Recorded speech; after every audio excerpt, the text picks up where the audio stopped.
ሰላም ጤና ይስጥልን። የሰዓቱን መረጃዎች ይዤ ቀርብ ያለው በአሜሪካና በኢራን መካከል የተደረገው ሚስጥራዊ ድርድር ለዓለም ምን አይነት መልክ ይዞ መጣ? በሌላ በኩል የኢትዮጵያ ሰሜን ክፍል በድጋሚ ወደ ከፍተኛ ስጋት ውስጥ ገብቷል። የሻዕቢያ የህወሓትና የፋኖ ኃይሎች ባልተጠበቀ ሁኔታ ግንባር ፈጥረው ወልቃይትን ለመቆጣጠር እየተንቀሳቀሱ መሆኑ ተሰምቷል። መከላከያ ሰራዊታችንስ ምን እያደረገ ነው? በቆይታችሁ ታደምጣላችሁ። በሀገር ውስጥ ፖለቲካ ደግሞ የፓርላማው ብቸኛ ድምፅ ዶክተር ደሳለኝ ጫኔ በቃኝ ብለዋል። ጀዋር መሐመድስ ስለዚህ ጉዳይ ምን አለ? ኢትዮጵያ ወደ አራተኛው ዙር ጦርነት እያመራች ነው። ሁሉንም ዝርዝር መረጃዎች ይዘን ቀርበናል። በሰዓታት ልዩነት አዳዲስ መረጃ እንዲደርሶ የዩቲዩብ ቻናሌን ሰብስክራይብ ማድረግ፣ የደወል ምልክቷን መጫን፣ ቪዲዮን ላይክ ማድረጉን አይዘንጉ። እስከ ቪዲዮ ፍጻሜ ድረስ አብራችሁን ቆዩ። መረጃውን አድምጡ፣ አብረን እንከታተለው። ክቡራን አድማጮች፣ በቅድሚያም የኢራንና አሜሪካ የመጀመሪያ ዙር ቀጥተኛ ውይይት ዛሬ በኦማን መዲና ሙስካት ተካሂዷል። በዚህም ሁለቱ ሀገራት ተጨማሪ ውይይት ለማድረግ መስማማታቸው ታውቋል። በዚህም የድርድሩ አሸማጋይ ሀገር ኦማን ቀጣይ ውይይት አፕሪል 23 እንደሚካሄድ አስታውቃለች። የኢራን የውጭ ጉዳይ ሚኒስትር አባስ አራጊች እና የፕሬዝዳንት ዶናልድ ትራምፕ የመካከለኛው ምስራቅ ልዩ መልእክተኛ የሀገሪቱን ልዑካን በመምራት በውይይቱ ተሳትፏል። አራጊች በአዎንታዊ መንገድ አንዱ የሌላውን ሀሳብ ተቀብሏል ሲሉ የውይይቱን አንድምታ አስረድቷል። ሚኒስትሩ ከውይይቱ በኋላ ለኢራን መገናኛ ብዙሃን በሰጡት አጭር ቃል ድርድሩን ለማስቀጠል ተስማምተናል፣ አካሄዱና ጊዜው በሌላ ቀን እናሳውቃለን ሲሉም ተናግሯል። ውይይቱም በዋናነት ያተኮረው የኒውክሌር ፕሮግራም ላይ ብቻ ነው፣ ሌላ አጀንዳ አልነበረውም ብሏል። የአሜሪካ ልዑካን ግን ከኒውክሌር ድርድር ባለፈ ኢራን በምትደግፋቸው የቀጠናው ታጣቂዎች ላይ መነጋገራቸውን አስታውቋል። የኦማን የውጭ ጉዳይ ሚኒስትር ባደር አልቡሳይድ በኤክስ ገጻቸው ኢራንና አሜሪካ ጥሩ ለውጥ ያሳየ ውይይት አካሂደዋል ሲሉም አስፍረዋል። አልቡሳይድ ውጤት የሚያመጣ ተመሳሳይ ውይይት መድረክ ለማዘጋጀት አልመናል በማለት የውይይቱን ቀጣይነትም ጠቁመዋል። ክቡራን አድማጮች፣ ወደሚቀጥለው መረጃ ሳልፍ ከሀገር ውስጥ የኤርትራ የህወሓትና የአማራ ፋኖ ብሔራዊ ንቅናቄ ታጣቂዎች በጥምረት ወልቃይትን ለማጥቃት በዋልድባ በኩል ኃይላቸውን እያስጠጉ ይገኛሉ። የኢትዮጵያ መከላከያ ሰራዊት ከፍተኛ የሰው ኃይልና የጦር መሳሪያ ወደ ግንባር አስጠግቷል። የህወሓት ኃይሎች በተለያየ አቅጣጫ ወደ ወልቃይት ተንቀሳቅሷል። ታጣቂ ቡድኑ ወደ ወልቃይት ግባ የሚል ትዕዛዝም ተሰጥቶታል። ትናንት ከምሽቱ 5 ሰዓት ላይ ህወሓትና የአማራ ፋኖ ብሔራዊ ንቅናቄ ታጣቂዎች በመጣመር ወልቃይት ላይ ጦርነት ለመክፈት በዋልድባ በኩል ኃይል እያስጠጉ ነው። የህወሓት ወታደሮች ወደ ወልቃይት አቅጣጫ መንቀሳቀሳቸውን ምንጮች ጠቅሶ አንድ አፍታ ዘግቧል። እንደ ዘገባው ገለጻ ኃይሉ በዋልድባ አቅጣጫ በሽራሮና በሱዳን አቅጣጫም ተንቀሳቅሷል። ከዚህ በተጨማሪም ባለፈው ሳምንት በጠለምት በነበረው ውጊያ የተሳተፉ የአርሚ 35 ወታደሮች ሽሬ ከተማ እንዲቆዩ መደረጉንም ዘገባው አስፍሯል። የሻዕቢያ ጦርም በዛላምበሳና ኢሮቢን ጨምሮ በስፋት ኃይሉን ወደ ኢትዮጵያ ድንበር ያስገባም ሲሆን በምዕራብም በተለያዩ አቅጣጫ ከወያኔ ጦር ጋር በመቀላቀል ሁምራን እንይዛለን በሚል ለውጊያ እየተሰናዱ ነው። ዘኢኮኖሚስት ትናንት ባወጣው ትንታኔ የመከላከያ ሰራዊት ወደ ትግራይ አዋሳኝ አካባቢዎች ከፍተኛ ቁጥር ያለው ኃይልና የጦር መሳሪያ ማስጠጋቱን ምንጮችን ጠቅሶ ዘግቧል። ዘገባው ከሰሞኑ የህወሓት ኃይሎች ተከዜ ወንዞችን ተሻግረው ጥቃት መክፈታቸውና ወልቃይት ጠለምትን ለመቆጣጠር መሞከራቸውን የፌዴራል መንግስቱ ለዋና ጥቃት እንደ ቅድመ ዝግጅት እንደወሰደው ገልጿል። አራተኛው ዙር የሰሜኑ ጦርነት በየትኛውም ሰዓት ሊጀምር እንደሚችል የተሰጋም ሲሆን ይሄኛው ዙር ጦርነት ከተጀመረ ከዚህ ቀደም ከነበሩት ጦርነቶች ሁሉ አውዳሚ እንደሚሆንም ተገምቷል። የኤርትራው ሻዕቢያ በአሰብ ምክንያት ሊደረግ ይችላል ሲባል የነበረውን የኢትዮጵያና የኤርትራ ጦርነትን ወደ ትግራይ ምድር በማዞር ትግራይ ክልልን የጦርነት አውድማ የማድረግ ውጥኑ በህወሓት አመቻችነት እንደተሳካለትም ተንታኞች ገልጸዋል። በሌላ ዜና በህዝብ ተወካዮች ምክር ቤት ስብሰባዎች ላይ ጠንካራ ጥያቄዎችና ትችቶችን በመሰንዘር የሚታወቁት የፓርላማ አባሉ ዶክተር ደሳለኝ ጫኔ በመጪው 7ኛ አጠቃላይ ምርጫ ላይ ላለመወዳደር መወሰናቸውን አስታወቁ።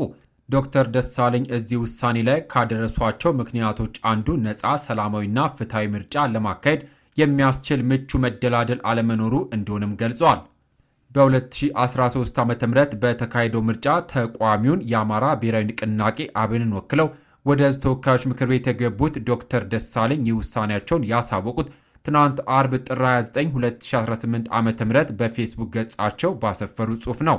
ዶክተር ደሳለኝ በስድስተኛው አጠቃላይ ምርጫ የባህር ዳር ከተማን ወክለው ከተመረጡ በኋላ ከ2014 ዓ.ም መጀመሪያም አንስቶ በአገሪቱ ሕግ አውጪ ምክር ቤት ውስጥ አባል ሆነው ቆይቷል።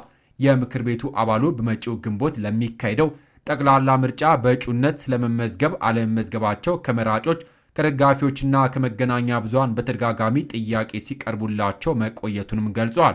የኢትዮጵያ ብሔራዊ ምርጫ ቦርድ ይፋ ባደረገው የጊዜ ሰሌዳ መሰረት ጥር 1 ቀን የጀመረው የእጩዎች ምዝገባ የካቲት 16 ቀን ይጠናቀቃል። ቀድሞ በሊቀመንበርነት ጭምር ከመሩት አብን የለቀቁት ዶክተር ደሳለኝ ሌሎች ፓርቲዎችን ወክለው በመጪው ምርጫ እንዲወዳደሩ ጥያቄ ቀርቦላቸው እንደነበርም አመልክቷል። አንዳንድ ፓርቲዎችም ባህር ዳርም ሆነ አዲስ አበባ በፈለጉበት ቦታ በእጩነት እንዲቀርብ እድሉን ሰጥተው ነበርም ብለዋል። በግል እጩነት ቀርቦ የመወዳደር ሐሳብን በጥልቀት እንዳሰቡበት አስረድቷል። ሆኖም ግን በመጪው 7ኛ ዙር ምርጫ ራሴን በእጩነት ላለማቅረብ መወሰኔን ለሕዝቤ ይፋ ማድረግ እፈልጋለሁ ሲሉ ውሳኔያቸውን አሳውቋል። ዶክተር ደሳለኝ እዚህ ውሳኔ ላይ እንዲደርሱ ያደረጋቸው ዋነኛ ምክንያት በአሁኑ ወቅት በሀገራችን ካለው ተጨባጭ ነባራዊ ሁኔታ ጋር የተያዘ እንደሆነ በጽሑፋቸው ገልጿል። ከዚህ ጋር በተያያዘም ሁለት ጉዳዮችን በምክንያትነት አንስተዋል። በቀዳሚነት የጠቀሱት ነፃ፣ ሰላማዊና ፍትሐዊ ምርጫ ለማካሄድ የሚያስችል ምቹ መደላደል አለመኖር ነው። በተጨማሪም እስካሁን በሕዝብ ተወካዮች ምክር ቤት በነበራቸው ቆይታ በፓርላማ ውስጥ ተጨማሪ 5 ዓመታትን በመቆየቴ ለሕዝቤ የማበረክተው የረባ ጥቅም የሌለ መሆኑን ተረድቻለሁ ብሏል። በመጪው ሰኔ የሚያበቃው የአሁኑ የሕዝብ ተወካዮች ምክር ቤት የሥልጣን ዘመን እስኪጠናቀቅ ድረስ ባሉት ጥቂት ወራት የኢትዮጵያ ሕዝብ እንደራሴነት ተግባራቸውን አከናውነው የአገልግሎት ጊዜያቸውን እንደሚያጠናቅቁም አስረድቷል። አክሎም ወደፊት ሀገሬና ሕዝቤን እንዴት ለማገልገል እንደምፈልግ የማሳውቅ ይሆናልም ብሏል። ዶክተር ደሳለኝ እስካሁን በነበራቸው ቆይታ ያልተቆጠበ ድጋፍ፣ ፍቅር፣ አክብሮትና ጽኑ እምነት አሳይቶኛል ላሏቸው የባህር ዳር ከተማ ነዋሪዎች፣ ለመላው የአማራ ሕዝብና ለኢትዮጵያውያን ወገኖች ምስጋናቸውን አቅርቧል። ባለፉት ዓመታት በሕዝብ ተወካዮች ምክር ቤት ውስጥ በኩሩ የባህር ዳር ከተማ ሕዝብ ተመርጬ እናንተን ወክዬ ለሕዝባችን ሐቀኛ ድምፅ በመሆን ለማገልገል በመቻሌ ታላቅ ክብርና ኩራት ይሰማኛል ሲሉ በመግለጫቸው ላይ ገልጸዋል። ዘገባው የቢቢሲ ነው። በሌላ መረጃ ጀዋር መሐመድ የሕዝብ ተወካዮች ምክር ቤት አባል የሆኑትን ዶክተር ደሳለኝ ጫኔ በመጪው ምርጫ ላለመወዳደር የወሰኑትን ውሳኔ ትክክለኛ የተቃዋሚ ድምፅን ማጣት ሲል ገለጸ። ጀዋር መሐመድ አቋሙን በገለጸበት አጭር ጽሑፍ ዶክተር ደሳለኝ ጫኔ በአሁን ፓርላማ ውስጥ የነበሩ ብቸኛው እውነተኛ የተቃዋሚ ድምፅ ሲል ገልጿቸዋል። እሳቸው በመጪው ምርጫ ላለመወዳደር መወሰናቸው በምክር ቤት ውስጥ የነበረውን የተቋሙ ሚና ይበልጥ እንደሚያጠበውም አመልክቷል። ጀዋር አክሎም ተቃዋሚ ፓርቲዎች በጠቅላይ ሚኒስትር ዶክተር አብይ አህመድ በመጪው ምርጫ ላለመሳተፍ አስቀድሞ መወሰናቸውን ጠቅሷል። ጀዋር እንደሚለው የኦሮሞ ፌዴራላዊ ኮንግረስ ኦፌኮን ጨምሮ በርካታ ፓርቲዎች በምርጫው የሚሳተፉት ከምዝገባ ላለመሰረዝ ሲሉ ብቻ በጥቂት የከተማ ቦታዎች ላይ ጥቂት እጩዎችን በማቅረብ ነው። መንግስት ምርጫው ታማኝነት እንዲኖረው የተለያዩ ድርጅቶችና ግለሰቦች እንዲሳተፉ እንዲሁም የተወሰኑ ወንበሮች እንደሚሰጣቸው ቃል በመግባት ለማሳመን ቢሞክርም እስካሁን ግን ድል አልቀናውም ሲል ጀዋር ተችቷል። የኦፌኮ አባል ጀዋር አስተያየት የመጣው የኢትዮጵያ ብሔራዊ ምርጫ ቦርድ የእጩዎችን ምዝገባ ጊዜን ማራዘሙን ይፋ ባደረገበት ዕለት ነው። የጀዋር መሐመድ ትችት ምርጫ ከመካሄዱ በፊት በገዢው ፓርቲና በዋና ዋና ተቋሚ ኃይሎች መካከል ያለው አለመተማመን ምን ያህል ጥልቅ እንደሆነ የሚያሳይ መሆኑን የፖለቲካ ተንታኞች ይገልጻሉ። ክቡራን የዩቱብ ቻናል ቤተሰቦች የሰዓቱ መረጃዎች እነዚህን ይመስሉ ነበረ። በሰሜኑ የሀገራችን ክፍል ያለው ውጥረት በሰላም እንዲቋጭና ሕዝባችን ከሰቆቃ እንዲያርፍ ምኞታችን ነው። እናንተስ ምን ትላላችሁ? በዋልድባ በኩል ያለው ወታደራዊ ዝግጅት እና የዶክተር ደሳለኝ ጫኔ ከምርጫ የመውጣት ውሳኔ በሀገራችን ፖለቲካ ላይ ምን ለውጥ ያመጣል? አስተያየታችሁን በኮሜንት አጋሩን። ከሰዓታት በኋላ በሌሎች በአዳዲስ መረጃ እስከምንገናኝ በያልንበት የዓለም ዳርቻ ቸር እንቆይ።